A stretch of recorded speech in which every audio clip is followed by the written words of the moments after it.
The king has spoken, and there is not another owner in sports that I would rather have than King Cohen.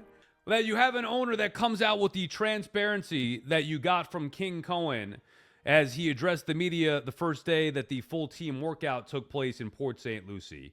And there was a lot that he had to say, and we'll go over 3 of my favorite cuts and break them down here. But this is why.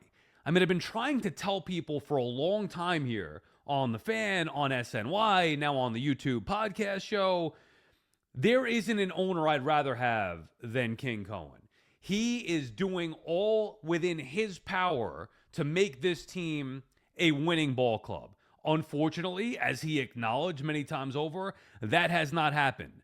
But all you can ask from your owner, if you are a fan, and we've been sports fans for a long time, and the majority of our teams, even with the winningest teams, the Giants, the Yankees, whatever, Yankees haven't won in a long time, Giants haven't won in a long time, and they've been awful.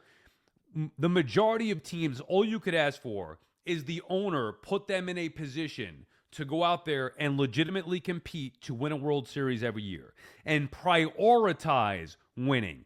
Give his team the resources necessary to go out there and try to compete. And that's what Steve Cohen has done. And that's why I've been in love with him from day one. That's all he's tried to do. Has it been right every step of the way? No. But he's also learning as it goes on and becoming more frustrated as it goes on, which to me makes him even that more dangerous. He's that much more dangerous when he's angry. You also want to have the baseball people doing what they need to do and making the moves that they need to make. But King Cohen wants it just as bad as any Met fan alive. And that is all you can ask for. That, to me, is why he is a king.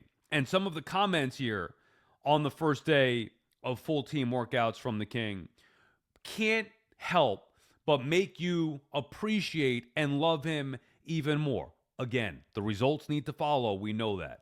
But let's listen up on some of what King Cohen had to say. The first cut here, Badabooms, line this one up for me, where we as Met fans have known the history.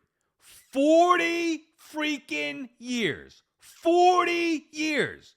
As they will celebrate my favorite team ever, the 1986 World Champion New York Mets. But they're my favorite team because I grew up watching that team when I was 6, 7 years old. And that's the last time that they won the World Series, when I was 7 years old in October of 1986. Think about how long that is. You know how much? 40 years of your lives. Unacceptable. And the king knows it. Let's listen to cut number 1 from King Cohen. How annoyed are you? About not winning? Yeah, I'm annoyed. I'm absolutely annoyed. You know, every year that goes by, I get frustrated. And I'm really committed to this team. And I know how much the fans care. I know we're celebrating the 40th anniversary of 1986, and that's just too long. And there's a lot of great teams out there. No matter what you do, it doesn't mean you're necessarily going to win the World Series. But I just want to put myself in position every year in the playoffs where we have a chance with a really good team. Okay.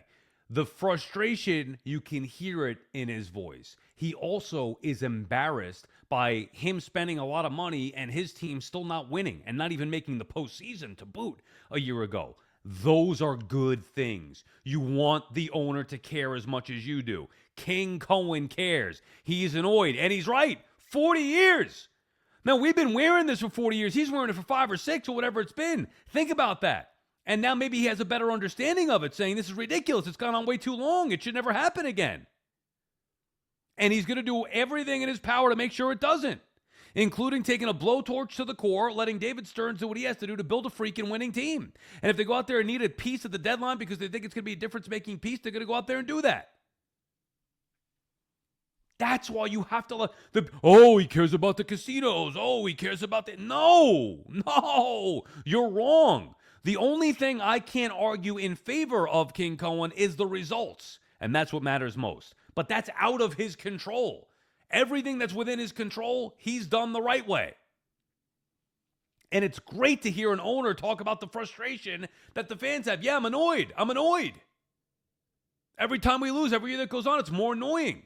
He thought he was going to win a championship. Steve Cohen thought he was going to buy a team, in this case, the Mets, obviously. I mean, maybe he tried to buy the Dodgers, whatever it may be, but buy the Mets, and because of his money, I'll buy a championship. Just like everything else in his life, I could buy whatever I want. Well, you can't buy a championship. He's learning the hard way.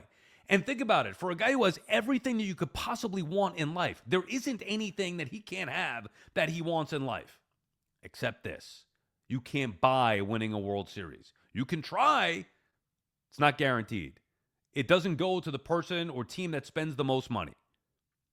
So this is something that a billionaire can't have. Imagine telling a billionaire you can't have it. What prized art possession, he could go out there and just have the highest bid. I'm going home with it. I don't care how much I overpaid for it. He could have it. And that's why I think the Dodgers upping him on a couple of free agents, whether it's Kyle Tucker, which he spoke about that, being sick about the Kyle Tucker thing, whether it is the way that stuff went down with Edwin Diaz, you watch. Those things eventually are going to start to really get him mad. And then he's going to get, like, let's say with Skubal, maybe he'll go even above and beyond for what he did with Juan Soto to make sure he lands the player. He's got to be smart and disciplined in a lot of aspects, but you don't want the owner, if you're an opponent, you don't want the owner annoyed. I do. I want him annoyed. Because if Diaz spurns him and says, okay, get me the next best closer, I don't care what it costs. Or, okay, Tucker wants to go to the Dodgers. When Skubal hits the market, he's coming here. I don't care what it takes to get him. I give him $900 million if I have to. He's coming here. I want him. That's it. End of story. I'm beating the Dodgers out. But having an owner that cares, that's what we want. Cut number 2. And there was so many of it. He spoke for like 25 minutes. I'm sure a lot of you heard the whole thing, but I just wanted to emphasize and highlight a couple of different things that stuck out to me. Number 2, all the nonsense about the clubhouse, the leaders, this, that. Are they going to make Lindor captain? How many years has that fluff bullcrap story been out there? Nimmo wants the captaincy. Lindor wants the captaincy. Maybe they're going to do it. There was a report, there was a leak from MLB All-Star Game, or I don't know, even some garbage. Maybe it was a video game, something, MLB.com, whatever it was. Something had a leak that potentially could have meant that the Mets were going to unveil that Lindor is the captain. All nonsense. Listen to King Cohen talk about the captaincy future of the New York Mets. Any movement to name a team captain, or is that something you don't think is necessary? As long as I'm owning the team, there will never be a team captain. Really? Okay, that was my decision. My view is the locker room is unique, and let the locker room sort it out year in, year out. And so... so you're not saying that there'll never be one? But no, there'll never be a captain. Oh, there'll never be a captain. There'll never be a captain. Yes. Decision. There'll never be another captain. My decision. End of story. I don't want to hear it anymore. I don't want Lindor complaining about being the captain. Nimmo, when he was here, trying to be the captain. Whoever else comes in. As long as I am the owner, period, end of story, no more captain. There'll never be a captain named. That's what you want. Not, I don't know. Maybe he could be the captain. Maybe we need to put the C on his chest to make him happy or have him stay. Nope. He's a guy who knows what he's talking about as it comes to personalities. Now, obviously, he's not a baseball lifer, but just knowing how organizations, whether it's business, whether it's a team, it doesn't matter in baseball, how the structure of organizations work and how different personalities have to mesh and gel and get along and all those things, and how maybe naming a captain can be a negative thing. Well, why is he the captain and not me? And that could create a negative environment. Maybe it's not like the old days where the Mets had Keith Hernandez to be the captain or Johnny Franco, or with the Yankees with Aaron Judge, who may be a special individual. Maybe if the Mets had that type of leader or player, maybe King Cohen would feel differently. I'm not so sure, but I love the idea that King Cohen could sit there and say, as long as I'm the owner, and that's not changing anytime soon, nobody's going to be a captain. I'm not naming a captain. Period. End of story. Put it to bed. Beautiful. End the speculation, end the nonsense. That's it. Sorry, Francisco. You want to be the captain? Then you're going to have to take a trade to go somewhere else. Now, the third and final cut that we're going to play is my personal favorite. This one really touched me at my core. And this was the one that spawned the idea. Truth be told, I was sitting there watching this. Cohen addressed the media on Monday. And we had already taped the podcast for the day earlier in the morning, so it was already out there. And the only thing that Cohen had to say at that point was about Edwin Diaz and that he was perplexed by the decision that Diaz made. Okay, whatever. You knew that he was obviously perturbed by that. And then I was getting my car serviced, whatever, 63,000 miles. Okay, you gotta go. Like life is not enjoying or living; it's all maintenance.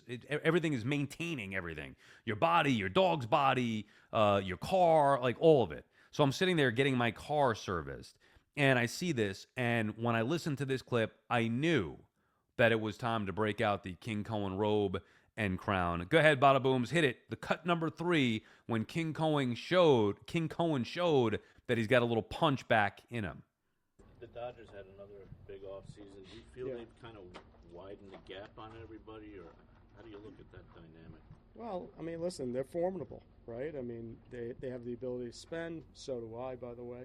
And okay, and they built a great team, but I think we've built a great team, and I think we're going to be really competitive this year, and the goal is to meet them somewhere along the way in the playoffs.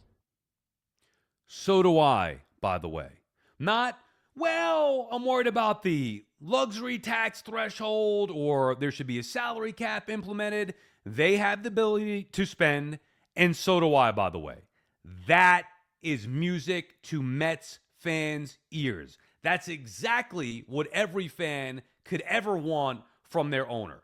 But I have the ability to spend as well. That shows me somebody who's starting to not only get annoyed, his words, annoyed with the losses that the Mets have piled up over the last year, and obviously even before that, outside of 2024, but more annoyed as well with getting beat for certain players. Whether it's Diaz, whether it's Tucker, there's only one team. And I said this at the time, and I'm going to say it again because it's the perfect day to do it on this royal episode of the Sal Licata Show. Only one team that has gotten the better of one King Cohen. One team. Not the Yankees, not the Phillies, not the Braves, not the Blue Jays. One team. The Dodgers. And that one team has had some advantages where they've had a bunch of players started with Shohei Ohtani that preferred to play on the West Coast. Well, that's not going to be every player. Juan Soto, Exhibit A. Kyle Tucker, I don't think wanted the smoke. Maybe not the West Coast. He didn't want the smoke of New York. That's some of the stuff that you've heard. I believe that is the case. And I don't think it would have worked out here so good that he chose the Dodgers. Diaz, a little bit of a different story. But maybe this is the offseason that pushed Cohen over the top to a point where he felt the need to let everybody know, even though we know it. Some know it more than others. I was never questioning his willingness to spend. I mean, that has been proven for a long time. So we know it with King Cohen, but he wanted to make sure everybody knew it. They have the ability to spend, but so do I. Look out. Look out. You see what happens when you upset the king. I wouldn't make a habit of it. Badabooms, I didn't call for it there. I just felt like it fit. It didn't fit. I want to rap with it. You want we'll rap with it. Okay, hold on. Just hold the music. It's great music. I understand. Yeah. I understand you got me fired up. I don't know. I know. I'll cue you for it.